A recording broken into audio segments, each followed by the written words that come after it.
Oh, it's happening right now. yeah. Hello, my people on YouTube.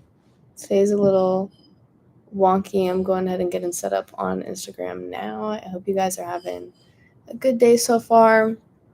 I'm going to try to wrap up the podcast relatively quickly today because it's been definitely a day and I want to go home and eat food.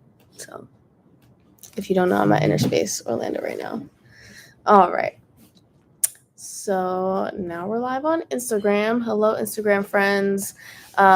It seems kind of the way that things have been going in terms of the podcast. I'll either do it on a Sunday or a Monday. I've been really consistent in terms of keeping it on Sundays, but things happen. So if I'm not able to make it on Sunday, I'll come through on Monday, give you guys all the same information. But with that being said, first thing I want to talk about, as per usual, is new music. Pretty short on submissions, but I'm not mad about it because it's going to help shorten this episode.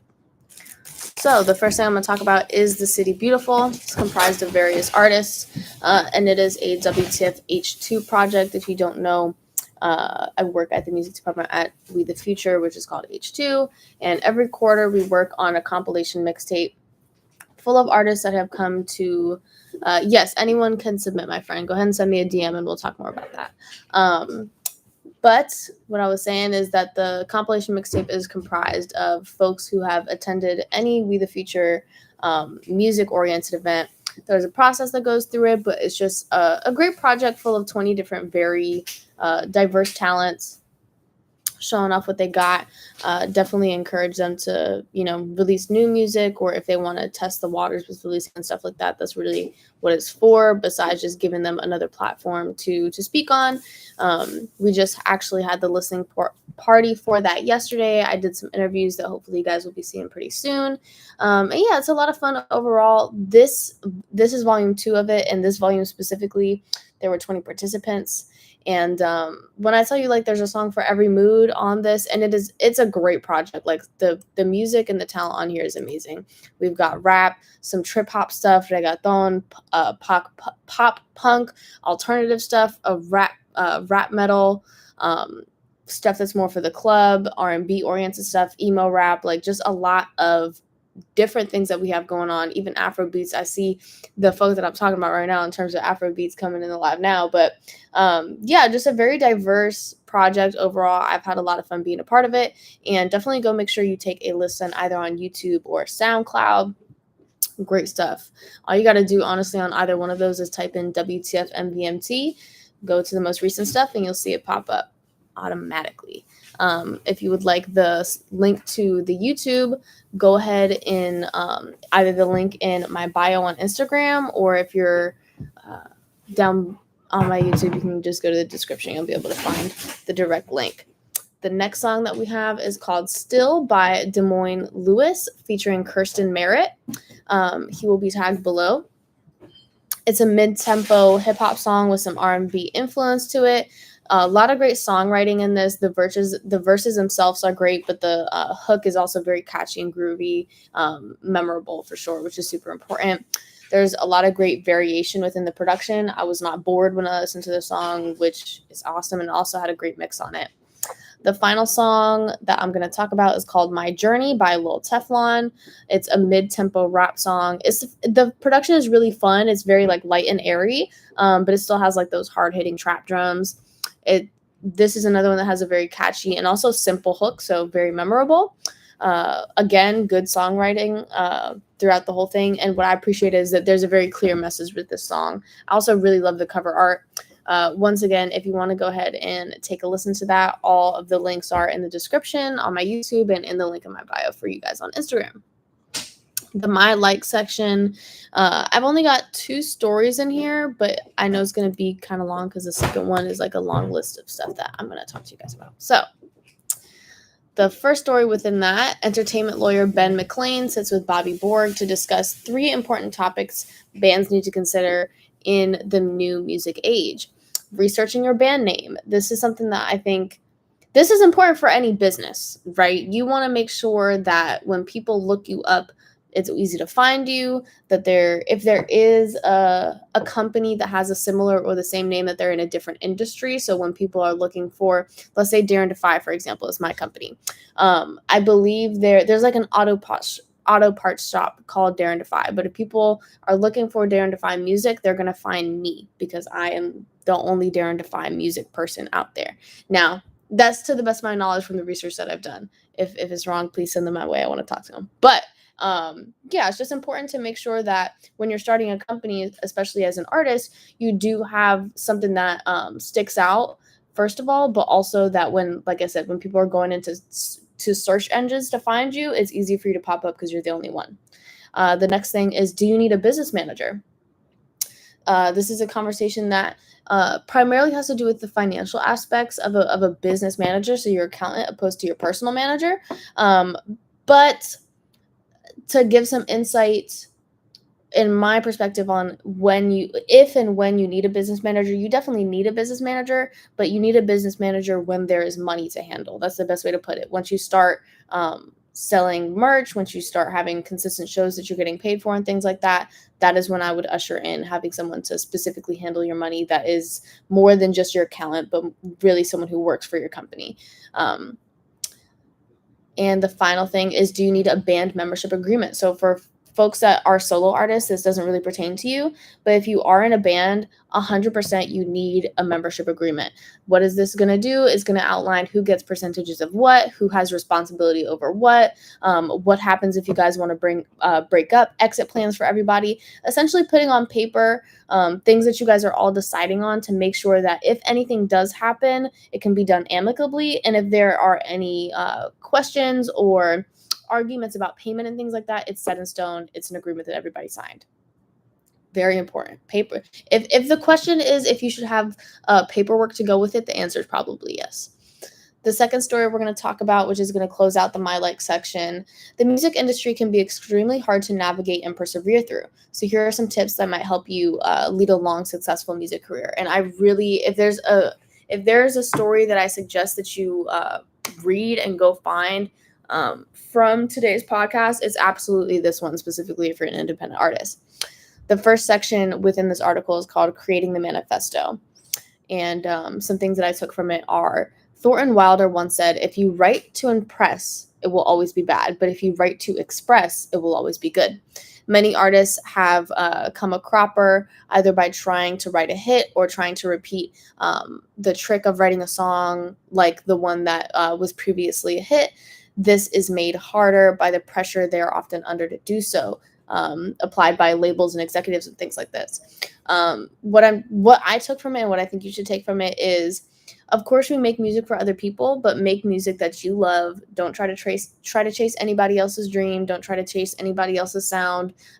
Make your own path, and it will fall in line as it should. Once again, you want to make sure that your audience likes your music, of course, but you need to create your own sound and brand so that you can garner a real community and a real group of people who love your authentic music and love your authentic brand instead of someone that you're trying to be.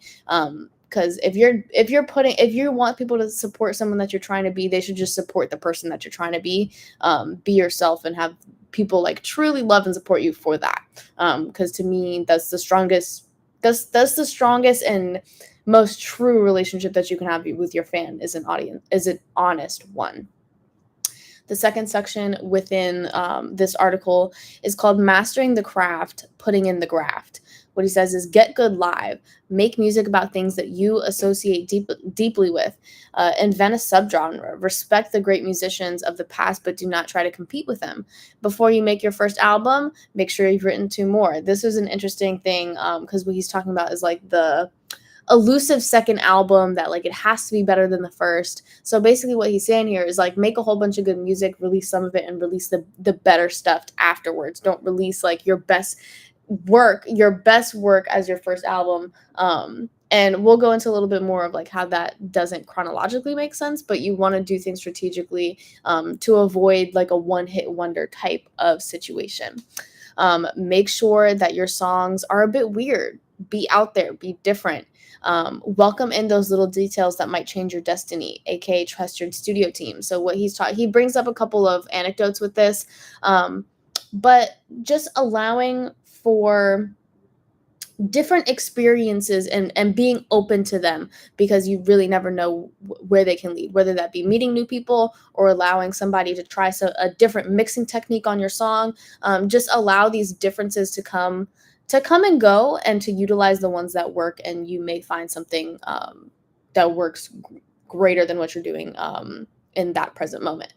And the last thing within that is create in a vacuum, but have an appreciation of how the market works. I think this is an interesting conversation. Definitely understanding how your market works, depending on genre, but also just the music industry in general, is super important. But creating in a space where inspiration is going to happen from other people regardless. It's just kind of how art works generally. But working in a space where, going back to like creating stuff that you want to create that resonates with you personally, with sounds that you love, making the most honest music as possible is the best way that I can kind of describe what he's talking about.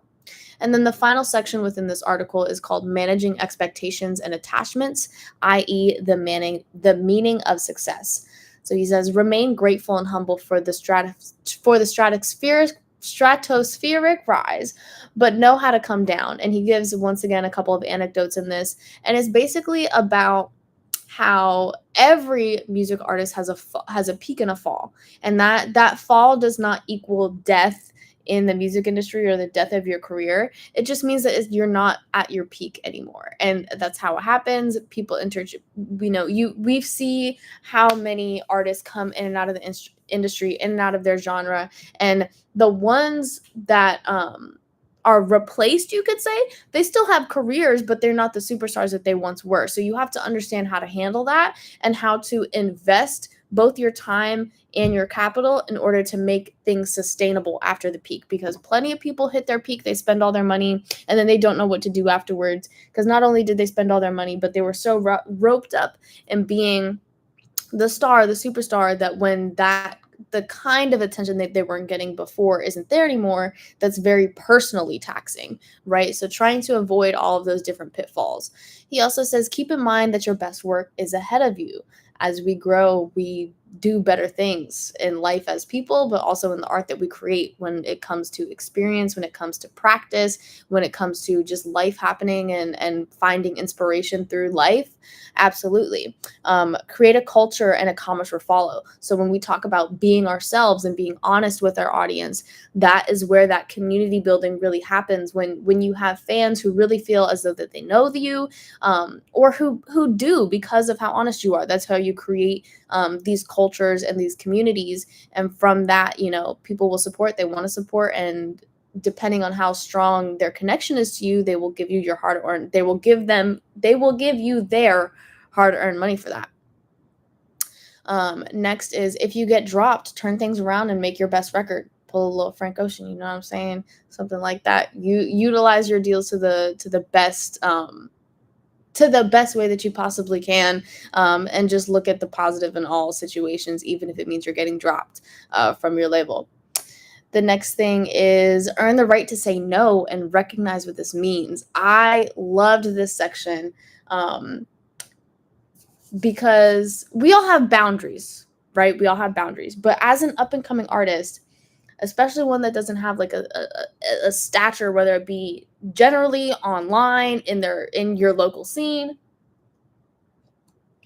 if you want to get to a specific place, you have to sacrifice being able to say no to certain opportunities.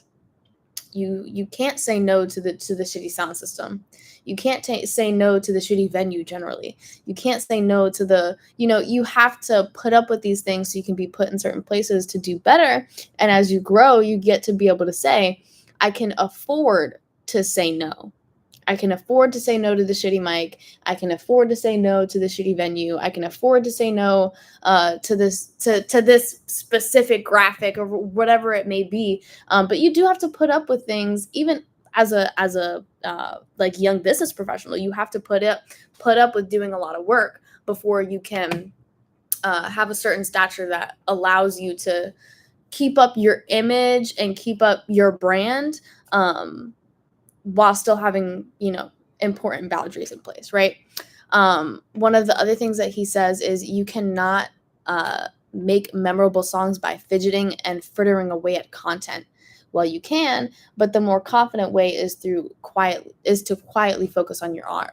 To quietly focus on your art, Lord. The fans will welcome you back long after the followers have forgotten you existed. This was such like a powerful thing to me because I am so intertwined in like marketing and content and things like that. And I think it's absolutely right. I think a great example of that is like if we all just take a look at our own personal social medias, how many dead followers do we have? Some people might actually be dead. Some people might have lost their accounts. Some people just do not give a shit about you anymore. That's okay. But what we look to cultivate is spaces and communities where that doesn't happen. And if it does, it is what it is. But at large, you're having folks who are continuing to come back, who are continuing to support you. And as you know, it's all the basis of it is music. And that should be the main vehicle that's driving them back, besides, you know, your brand and who you are as a person, which is also a part of it. The next section that we have is industry updates. First up, Meta, the parent company of Facebook, has unveiled a new monetization feature that seeks to share revenue between music artists and content creators on the social media platform. Before content creators can start monetizing videos using licensed music, they must first be eligible for Facebook's in-stream ads and meet the platform's monetization eligibility standards, community standards, and music guidelines. According to Meta, eligible videos must be 60 seconds or longer and upload to a Facebook page, contain a visual component so users can't upload the song with a blank screen, and feature music samples that are covered by the music revenue sharing program, you could say. Users can explore all songs covered by the deal in Facebook's licensed music library. If a video meets the criteria set by Meta, content creators can expect 20% of the revenue share. The rest will go to Meta and the music rights holder. However, on those ungenerous terms, it's possible that content creators will prefer to use open license or royalty-free music and retain the full 100%. I think it's interesting. I think it is a good thing. I remember last week we talked about how, like, on certain platforms, like as a brand, you cannot use music that you haven't licensed. So this opens up that for people, especially when we want to talk about like algorithms and trending sounds and that aspect of it. But absolutely on the latter side of this statement, in terms of it's possible that content creators will prefer to use open license or royalty-free music, keep their full 100%. We're definitely going to see that as well. So there's reasons why it's good. I don't necessarily see any reasons why it's a bad thing. It's more of reasons why people wouldn't go forward in using it, if that makes any sense. The next story that we have is UMG, the music company behind The Weeknd, Billie Eilish, and Taylor Swift, is expected to post revenue of 2.41 billion euros or $2.46 billion, according to the UBS.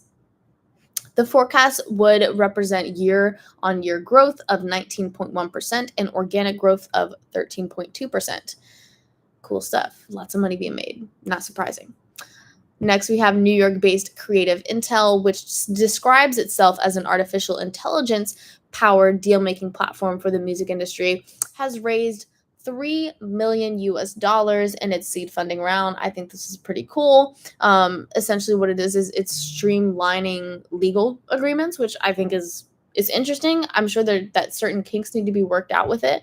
But with this rounding, hopefully they're putting it towards good programming and research in order to make a cool system. Next is YouTube Foundries class of 2022. This is super, super, super, super, super cool. Definitely go watch this video. Like, I was about to cry. But they welcomed in 30 new artists to their global development program for independent music. They did a really cool video, just quick promo of everybody speaking in their own language and talking about what music is to them. And I loved it so much. And I think YouTube has great music industry professionals on their team. So I think utilizing that for a development program, I think can go very far if they really put the full force of the resources that they have. I think that they can really help push this independent music. And the fact that, like, the whole point of the program is to develop independent music and honestly keep them independent, depending on, of course, what their choices are, is like super, super, super, super, super, super fucking cool. Okay. the last story within industry updates is Spotify reported a strong second quarter user and earnings growth, beating analyst expectations. Monthly active users grew from 14% to $433 million in quarter two, a full 5 million users above its own guidance. This is another thing that is not necessarily surprising, especially because, as we know, Spotify has the best like algorithmic curation processes out of all DSPs, in my personal opinion. And also with Apple Music, Amazon is right behind Spotify in terms of market share, and Apple Music is third. But with Apple Music, a lot of people did leave because of the change between their trial month going from 3 months to 1 month. I talked about it when it happened. I didn't think it was smart. And I do think that a part of why we're seeing this growth in Spotify is because people are moving over to something that if you're like me, I tell all my friends, I'll Spotify all the way, because I love every time that I get a suggestion from Spotify, I love the music that comes. And I think there's a lot of people that feel like that, and who talk about it. And word of mouth is the way to go. Absolutely. Okay.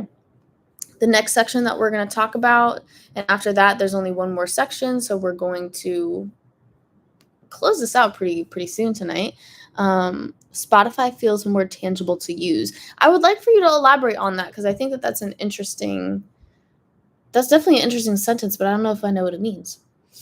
But with deals, acquisitions, and partnerships, the first story that we have is K-pop powerhouse JYP Entertainment has teamed up with Republic Records, an American music label owned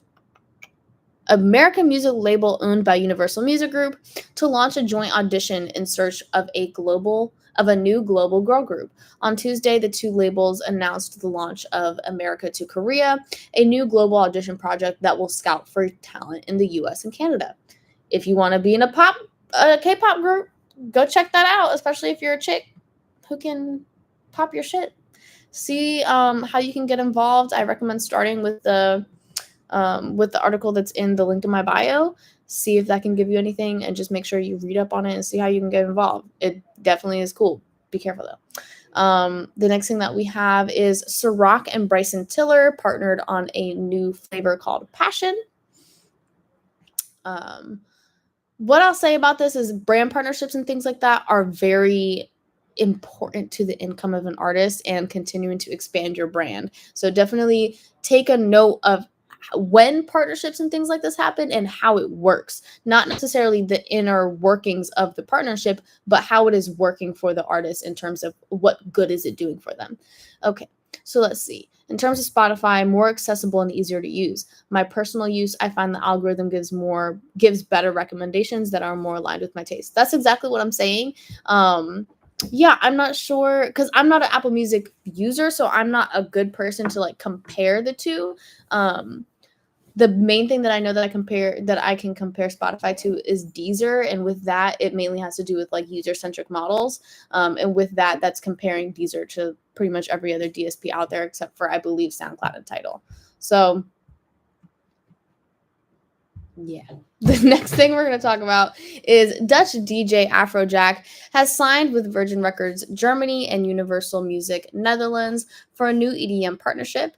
The new deal also includes a partnership with Afrojack's label, Wall Records, founded in 2007. Afrojack has released several singles in collaboration under the label with new and established artists. Afrojack says the recent launch of the Dance and Electronic Music Center within Universal Music Central Europe was a deciding factor in rejoining the UMG family. The first single, Day and Night by Afrojack and Black V-Neck featuring Mooney Long, will be released on August 12th. The advertising campaign for the single will feature a TikTok pre-release campaign, a radio campaign, and an official music video. I just want to say, I think it's crazy that we're talking about the fact that like TikTok campaigns are specifically coming down from UMG and that's what they want the artists to do. It's been happening for a while, but I think it's funny. And I think the funniest part about it is that every artist has the same access to a platform that major labels are putting so much stress on their teams to push. I think it's really interesting. Moving on. Hyperpop and EDM are literally taking over. My phone better not die. I do agree with that. Hyperpop, more so hyperpop, but I think what it is in terms of EDM, the meshing between pop and EDM, and they are similar in some aspects, but I feel like when they're meshed really well, that's one of the reasons why EDM is going up, besides the rave scenes and besides the mutually like the specific communities that it's large within. When we would talk on like the grand scheme of things, hyperpop absolutely, I think, is, like I said, that fusion of EDM and pop when it's done right. The next story we have: for the first time ever, multi-award winning artist The Weeknd joins forces with Universal Studios for Halloween Horror Nights to inspire an all-new terrifying haunted house based on his record-breaking After Hours album. This will begin September 2nd at Universal Orlando Resort on September 8th at the Universal Studios Hollywood. Guests will spiral into the twisted mind of this mysterious artist to experience The Weeknd After Hours nightmare. I think this is so fucking cool. Like, yes, if you did, yeah, bitch, that is so cool that it is. We want to talk about the metaverse, right? And people creating like digital worlds, but he's gonna create an actual world and an actual experience at an amusement park based off of one of his albums. I think that's so cool. Is gonna bring him a lot of money. Is gonna revamp his career, because he's definitely not like a dying artist, but in terms of like when we talk about that peak in that fall, he's definitely in that fall phase. No hate to him, but I think this is a really cool way to just get people talking again, as well as like just a great partnership generally. The final story within this section: Cobalt today announced that they have partnered with Save the Music Foundation and will sponsor the J Dilla Music Tech Grant. This grant will provide resources, education, and support to the Manual Arts High School in Los Angeles for 10 years based on this agreement. Okay, last section, y'all. We're coming to the close. I'm glad about it. I'm tired. I want to go eat some food. So this is the legal section. The first story that we have is pretty short. Megan Thee Stallion and Big Sean have been named as defendants in a new copyright infringement lawsuit that claims the rappers were willfully replicated essential portions of a 2012 song titled Crazy when creating their collaboration Go Crazy for Big Sean's 2020 debut album Good News.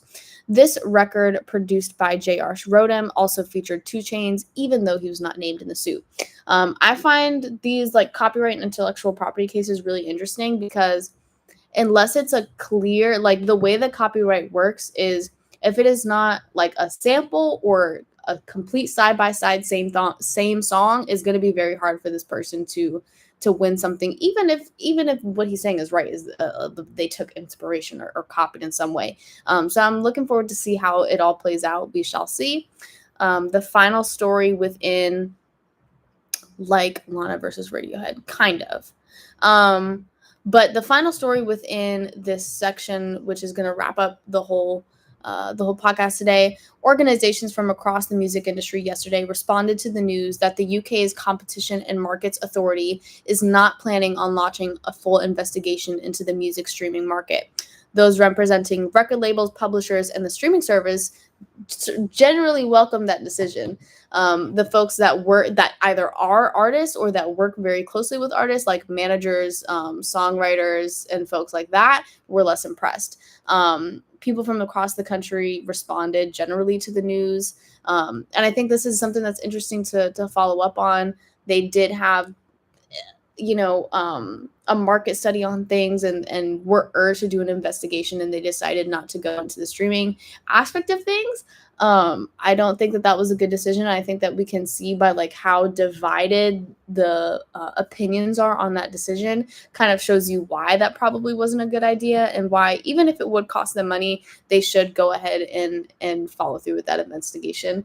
But we'll see how it progresses. I also think that the US should do something similar, just to make sure. But on that note, thank you guys for watching. As per usual, if you want to listen to any of the music I talked about or read about any of the stories that I mentioned, for folks on YouTube, go to the link in my description. For folks on Instagram, go to the link in my bio. If you would like to submit music, you can go ahead and hit the contact button on my profile. Just email me your song. Tell me anything else that you want me to know about you. That's pretty much the gist of it. If you have any questions on the music industry, just want to chat it up, plan anything with me, my DMs are always open.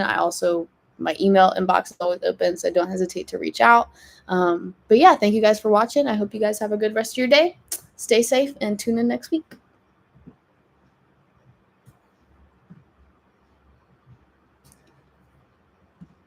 Okay.